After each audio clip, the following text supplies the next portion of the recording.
going on, guys? This is Alex here with 814EDC, and I am bringing you another review today.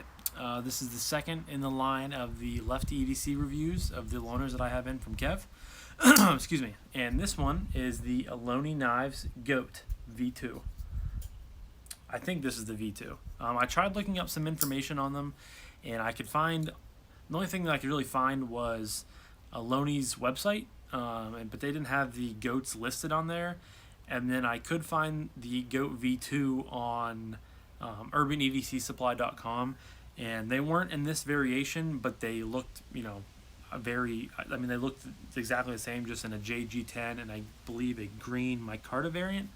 But they looked exactly the same, so I'm just going to say it's the Goat V2, but nonetheless, it is the Ohlone Knives Goat. And I saw, I've seen Kevin do some videos on this, so I knew what it was, but I had never really, if I'm being completely honest, never got much, interest from this knife, but it was one that, he sent me what he had to be loaned out, and, I figured Kevin gave pretty good reviews about it, so why not try it out, and I've been surprised with it. It's not my favorite knife, and I don't think that I would spend the money on it, but it's pretty good. I like it. I've grown to appreciate it a little bit. So getting right off the bat, every video, guys, it's a bug or a bee or something getting around here, it comes back. But right into materials, you have this really just kind of clean and elegant looking drop point M390 blade. Very narrow, not very tall, but very thin behind the edge. It's a full flat grind, and you can see the grind marks, which is really cool. I don't love how the blade looks, if I'm being honest. The overall aesthetic of the knife in general, I don't love how it looks. I do like how, now I believe Kevin has had two of these. I think he had, because he sold a lot of knives. And he basically swapped the micarta inlays on here, but now he has had this work, I almost dropped it, some work done on here by, I want to say it's Hilltop Knives, or BJ Hilltop Knives and Gear, whatever that guy's name is. It does knife modding, but I don't think it was him. For some reason I'm drawing a blank on who did this, but he had the knife anodized, and it looks good. I like the sort of patinaed look to it. The pot clip was also done along with the hardware. It is a bolster lock, which I do like bolster locks. They're fun to manipulate and easy to use at the same time. You do have a nice finger choil here. These are made by Riot, I believe. There is there's no skeletonizing. I thought I looked in here earlier and there was. There is an Ohlone logo I can see that is like laser etched into the one scale, but no skeletonizing. The knife isn't very heavy though, so I don't think it really needs that. But yeah, I don't think I'm really missing anything else. There is a backspacer that matches the color of the micarta, which is nice. And yeah, next is action. Action's actually very good on this knife. That was one of the big surprising points. It is a flipper tab, flipper only, but it's very, very snappy. It just flies out of there. I don't think I could fail it if I tried to. Yeah, the detent is just very well done. You can, light switch it, or you can push button it very, very easily. Like I said, I don't think, I'm trying really hard to fail it. That was probably the best one I did, and it still shot right out of there. So action's very, very good. Better than I expected. And I was very pleasantly surprised by it when I first, opened it up and started fidgeting with it. The closing action is also good. If you guys saw in the unboxing video, you would have seen that I had some trouble getting the, the flipper tab would hit my finger, and then I'd go to shake it and it would lock back in just like that. But since then I have grown to just put my finger lower on the bolster lock, and it drops pretty cleanly through, and then I can shake it. So I've definitely learned how to manipulate it a little bit better and a little bit easier. Sorry if I'm squinting. It's very sunny out here.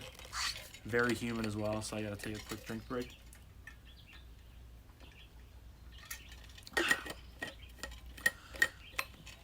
Hydration is key in the summertime, guys, especially when it's close to 90 and sticky with humidity. I hate humidity. But yeah, back to action. Action's good. Closing action's good. I wish maybe, I don't love flipper only knives, but this one's good. The action is actually, very, very good. Kevin probably put skiffs or Gilliam bearings in here because, just like I mentioned last video that you guys saw, Kevin puts those in basically everything. So I don't know if these are stock bearings or if they're aftermarket ones, but they're very, very good. So action is probably the best part of the knife, to me at least. I think it's the best part. Next is ergos, and the ergos are good. They're not fantastic, but they're not bad by any stretch of the imagination.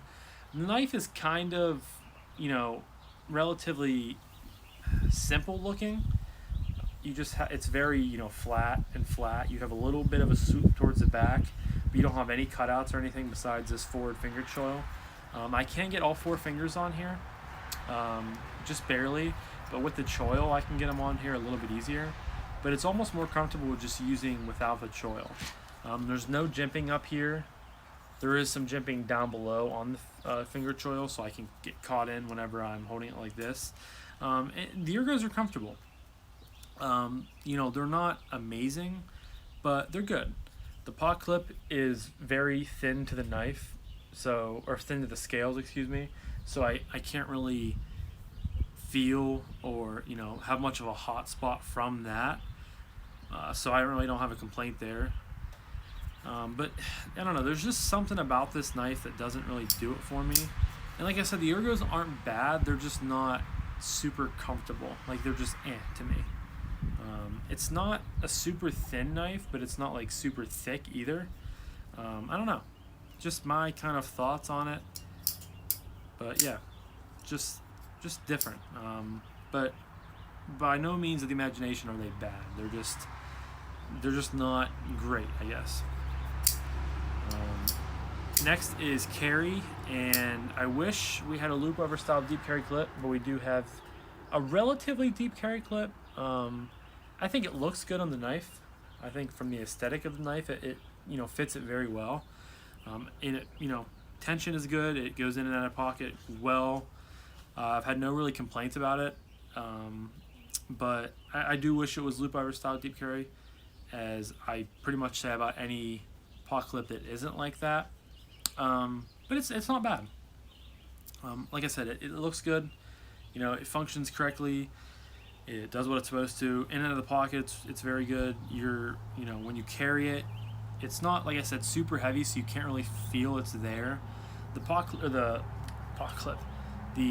flipper tab does stick out a little bit, so like if you dig your hand in your pocket far enough, you might catch that a little bit, and it does have some jimping on the backside, so if you go to pull it out, it might catch on your hand. But I haven't really had those experiences because, like I say pretty frequently, the knives go in my front right pocket with my phone, and normally I just have to reach in with a couple fingers to pull my phone up out. I'm not reaching down into my pocket, so I don't really have too many issues with the flipper tabs on knives catching me or anything like that. So that is leading me to my last category. I had a brain fart there. Category, which is price point and what I recommend this knife. And according to the the LeftyEDC Supply website, these go for $269, and I believe that's what they went for back when I first saw them on Kevin's channel, which was months ago by now. And I probably looked at the website when I realized when I saw what they were, because I was curious about them. And I believe that's what they went for on Ohlone's website as well. So right in that 270 to 280 range. Do I think it's worth it? To me, personally, I don't. The action is phenomenal. Like I said, it's the best part on the knife to me. But I just don't think I'd spend $270 on this knife. It's well made, so you do have that. It does have that going for it, because like I said, I believe it's made by Riot, and Riot's pretty much killing the game right now with the knives it's making. But I don't know. I don't love the looks of it, for one. I'm not a huge fan of the aesthetic of it. I don't love it how it feels in the hand. I do love the action, so I can't knock it for the action, but I don't think I would spend $270 on it. Now, if you saw this, you picked it out of a picture and said, man, I love how that knife looks, then yeah, I would recommend it. Because if you liked how it looks, I would just have to say, well, if you liked how it looks, it's, you're going to love how the action is, because the action is superior than looks, in my opinion. It's so good on this knife. But if you like the action, or excuse me, if you like the looks without even getting it in your hand, you're probably going to like it, just because there's nothing really to say bad about the ergos. There's no hot spots or anything like that. It just doesn't fit my personal hands that well. But like I said, there's nothing bad about it. You maybe might like it, but like I said, it's all kind of personal preference. Just to me, I wouldn't spend the money on it. I could find, get this bee off me real quick. I could find many knives to spend $270 on, as opposed to this one. I might, not have the best action, but I might have a better looking knife. I might have a better, a little bit more exciting to me type of knife. But that's just me. So at the end of the day, I would not spend $270 on this, but I get the appeal of why people do. If you like the look of it, good for you, because the action is awesome. I think I said it earlier, but the action is probably one of the snappier actions I've ever felt on a flipper knife. It just flies out of there, and I really, I can't take that away from this knife. This knife has a phenomenal action, and I want you guys to understand that I'm not ripping on the knife for the other reasons why I don't like it. It's just not my cup of tea, and that's okay. So, but as always, shout out to Kevin, LeftyEDC, for sending me this, and along with the 2 other ones he sent me. So I finally got to experience it, because like I said, I have known about it for quite a while, because back when Kevin started his channel, it's just, for some reason, I've always kind of associated the Ohlone Knives Goat with Kevin, because I haven't seen too many other reviews on YouTube, at least guys that I watch, so he's always kind of been attached to that, at least in my mindset, and I'm glad I finally got to try it out and see what it was all about. And, I don't think I'm ever going to buy one, but I'm glad I got to, at least experience it and play with it and stuff like that. So, thank you, Kev. I'm not going to leave a link to this because, well, that's false. I will leave the link to UrbanEDC's website where they're selling these right now. As of today, when I looked, they are in stock. So, if you're interested, go check them out. I don't know how long they're going to stay in stock for, or where else you can buy them from, but yeah, I will leave a link to that in the description down below. So that's all for today, guys. As always, thank you so much for stopping back in and for supporting, for checking out the channel, for watching this video, so on and so forth. I said every video, but I truly love you guys. And yeah, that's all I have for today, and I'll catch you guys in the next one. Peace.